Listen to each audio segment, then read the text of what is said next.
Hello everyone, my name is Dr. Dhanashri Peddawar. I am consultant neurologist. I am working in Medicover Hospital, Pune. Today I'll be talking about migraine. So what is migraine? So it is a type of primary headache. Basically headaches are divided into two groups, primary and secondary.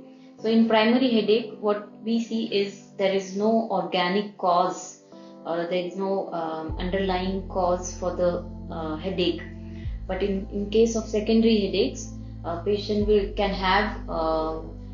have structural causes like tumors or swelling or some kind of infection, or patient may have some systemic illness or some other comorbidity which is causing headache. So in that case, we call it as a secondary headache. Okay. So, but what we see is migraine. It is the commonest type of headache what we see in day-to-day practice. So what are the other types of primary headaches? Tension type headaches, cluster headache, all these are comes into the category of primary headache. But today we will be talking about how do you manage migraine. So basically migraine will cause some symptoms which we all are very much familiar with, like they can have one-sided headache. Sometimes the headache can involve whole of the head, nausea, vomiting. They can also have symptoms like visual spectra or some blurring of vision at times, and they can also have symptoms like tingling sensation on one side of the face and all. The headache is usually more prominent around the orbit and on one side of the head. So once you know that clinically it is fitting into a migraine, so how do you manage? So basically, there are three important things which we should remember. One is identifying the triggers and trying to control as much as you can those triggers. Second thing is lifestyle modification, and third is medications. So identifying triggers means there are different types of triggers, and different patient will have different types of triggers. Some patient will say that when he goes out in the sun or when he is exposed to bright light, the headache gets triggered, or sometimes the not having food on time or not sleeping well can trigger the headache. So you have to identify the triggers in these cases and trying to avoid as much as you can.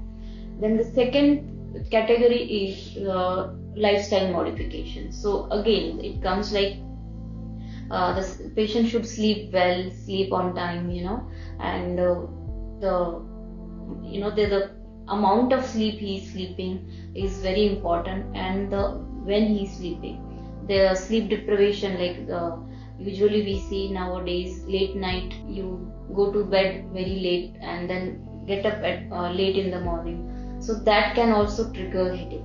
The second thing is diet. So eating well, eating on time, not skipping the meal, especially the breakfast. All these things should be kept into mind. And the management of stress, physical and mental stress, you have to take care of that. So all these things comes into lifestyle modification. And third comes the medications. So depending on the severity, if patient is having very frequent episodes and very severe episodes, then I usually advise them to take prophylactic medication. Basically, prophylactic medication, the patient needs to take them on daily basis, irrespective of the occurrence of the headache episodes. So even if the patient is not having headaches on certain days, the patient has to take those medications, and this will it will take some time, and the frequency and the severity of the headache episodes will gradually reduce once patient starts taking these prophylactic headache medications. Apart from these prophylactic headache medication, patient can also take as and when required medication to abort the acute episode of the headache. So these are different types of medications. So patient needs to be educated about what needs to be done, what needs to be avoided, all these things. And with the help of proper guidance, the productivity increases, the headache or the number of days where the patient is having headaches can be reduced. So it usually gets under control with managing everything like lifestyle and medication. So this is it. I hope it helped. And if there are any queries, you can always reach out to us.